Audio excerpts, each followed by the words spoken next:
So, Caitlin Clark and the Indiana Fever. This is a team that is desperately in need of some veteran leadership.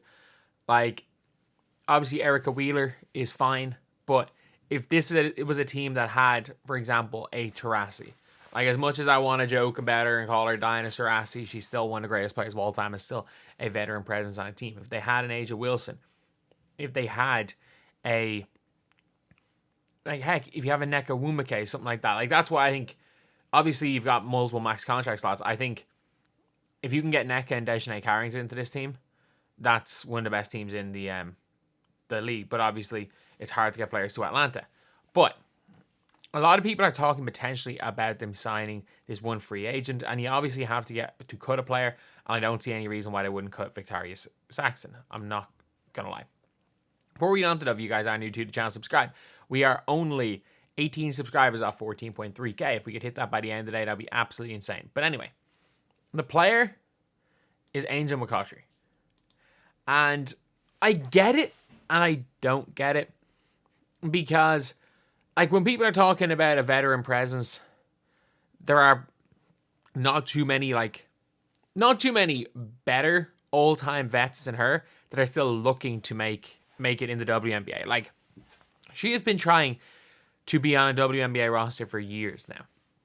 Obviously, she at times hasn't got her body, hasn't been able to be healthy. But, like, she's turning 37 years old. This is the person who said that she would come in and be an enforcer to any team.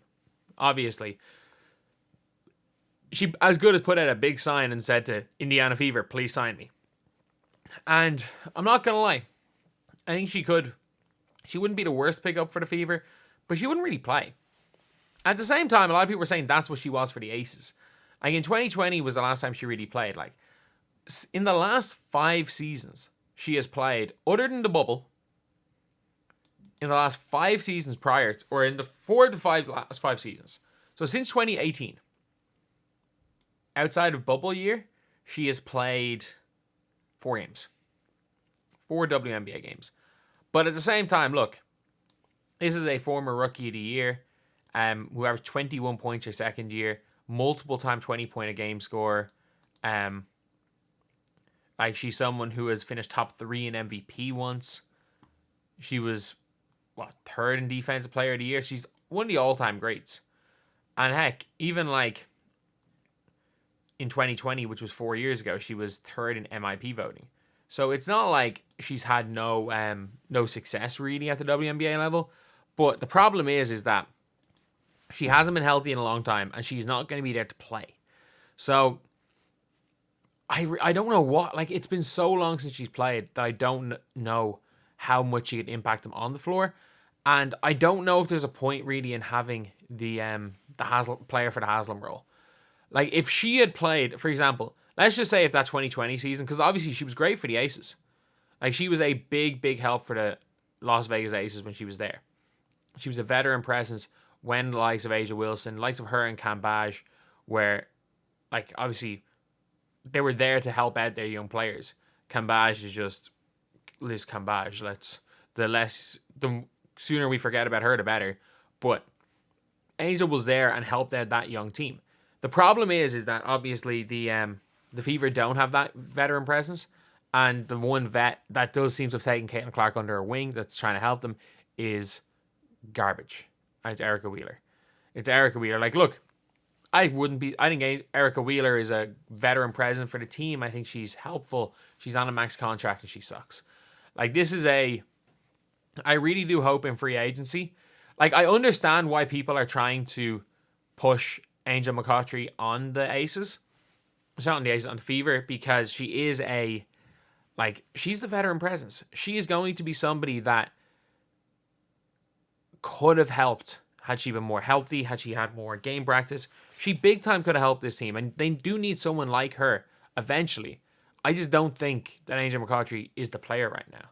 I don't think bringing in someone who hasn't played in a while to play no minutes is beneficial for the Fever at this moment in time. I think, obviously, like, with the way Saxon's contract is, she's under contract for a little bit. Like, if you want to cut her, you're probably going to have to go and pay a little bit more to buy out that contract. And it should be fair. Well, if they cut Celeste Taylor, maybe, whatever way it is. Like, I think maybe bringing her in as in an assistant coaching role would be better. Heck, if she wants to play the Haslam role. Because I don't know when you can cut players until. They probably should have brought her in even bring her in as an assistant coach 6 weeks ago. And then say, look, okay, cool, you're an assistant coach. You're allowed to stand in a practice. If we're doing anything, we might bring you in as a player if we need you. If not, you're here as an assistant coach and a veteran presence. I think that's even it when it comes to the coaching. Like, we've seen what Taurasi Weatherspoon has done with those players in Chicago. She's gotten the best out of almost all of them, other than the likes of like Diamond DeShields. But like, Angel Reese is somebody that I think in a wrong situation. I think had Angel Reese gone to the Mystics, she wouldn't be nearly as good as she is now. I think had Angel Reese gone to the Fever, she'd be riding the bench because she'd be playing for a terrible coach. But I think that like Taurasi Weatherspoon's been perfect. If you're looking at some of the good coaches in this league, like Becky Hammond, obviously is a former WNBA player. Taurasi Weatherspoon's a former WNBA player. Like a lot of these young teams would improve if they have that kind of like coach with experience of playing in the league to coach them. So I wouldn't be opposed to bringing her in as an assistant coach or as if that's what she wishes to do, but it does seem she wants to play. But I get why people are pushing for her because I do think they need that veteran leadership.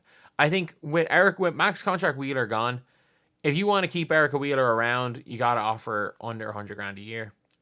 Another team will probably offer that, but like with the way the salary cap is, she's probably going to have to be paid less than that. It's likely that they lose Katie Lou in the expansion draft, which is 180K off their books. And I think they're going to keep Kelsey Mitchell. I think if I was them, I would look for a better player than Kelsey Mitchell. But if you can't find a better player than Kelsey Mitchell, like her on a max contract is better than Katie Lou on a near max contract. So I think in free agency, it's just get a vet.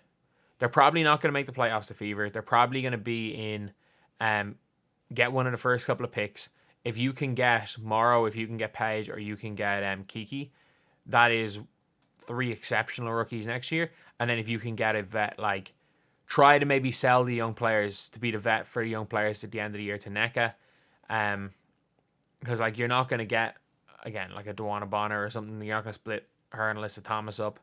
An awful lot of this league are going to be free agents, and especially because a lot of this league are going to be free agents again in 2026 because of the CBA. You could pitch to some of these players being like, come here for 1 year. Come here for 1 year. If it doesn't work out, the CBA comes and you can go wherever you want. Almost all the leagues are going to be free agents in 2026. So I think they can, for 1 year, get that veteran presence. And the Fever, I think, have sky's the limit for this team. The Fever have so much potential. They have so much talent in Leah Boston, Caitlin Clark, especially if they bring in another good rookie. If they do get that veteran leadership, they get a better coach. This is a team that doesn't need any major changes. Like every team, you can improve the role players, you can switch around the role players, but this team is going to be really, really good considering how young they are. They just need a new coach. And I don't think AJ McCoughtry is the answer. I really don't think she's the answer right now. But honestly, somebody like her, I can see the logic for wanting to bring her in right now. I don't think there's a point in trying to bring in a veteran to save this season because in reality, them finishing out of the playoffs and getting one of the top 3 draft picks pretty much guaranteed would be probably more beneficial in the long term for this team.